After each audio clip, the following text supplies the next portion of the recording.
सांगावावर आपण पाहतोय महत्त्वाच्या बातम्यांचे हायलाइट्स। सुनेत्रा पवारांच्या विनंतीला मान देऊन बारामती पोटनिवडणुकीत अखेर काँग्रेसची माघार। ही निवडणूक बिनविरोध नाहीच, 23 उमेदवार रिंगणात, 30 जणांकडून उमेदवारी अर्ज मागे। बारामती पोटनिवडणुकीसाठी भाजपाकडून स्टार प्रचारकांची यादी जाहीर। एकेकाळी अजित पवारांविरोधात निवडणूक लढलेले पडळकर आता सुनेत्रा पवारांचा प्रचार करणार। राष्ट्रवादी शरद पवार पक्ष राहुरी पोटनिवडणूक लढण्यावर ठाम। भाजपच्या अक्षय कर्णिले यांच्या विरोधात पवारांचे उमेदवार गोविंद मोकाटे आणि वंचितकडून संतोष चोळके तर 4 अपक्ष उमेदवार रिंगणात। बोंधू अशोक खरात प्रकरणात 160 GB डिजिटल पुरावे उघड। फॉरेन्सिक अहवाल SIT कडे सादर।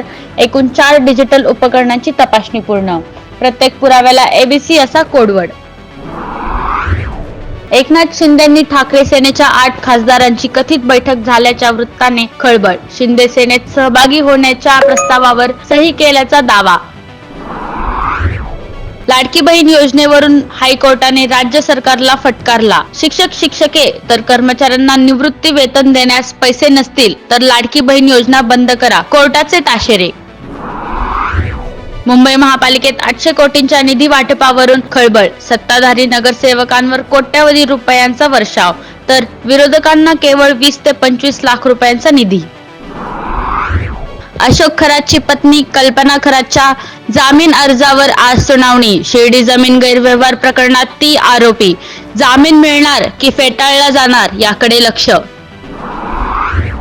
नाशिकच्या बहुराष्ट्रीय कंपनीतील शोषित कांडा प्रकरणी धक्कादायक माहिती समोर। धर्मांतराचं जिहादी रॅकेट सक्रिय असल्याचं उघड। कंपनीची HR ताब्यात। कठोर कारवाईचे मुख्यमंत्र्यांचे आदेश।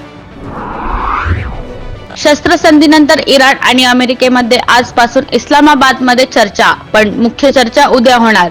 होर्मुझ खुलं करण्यासंबंधी इराण नीट वागेना असा ट्रम्प यांचा आरोप। या होत्या आजच्या महत्त्वाच्या बातम्यांचे हायलाइट्स।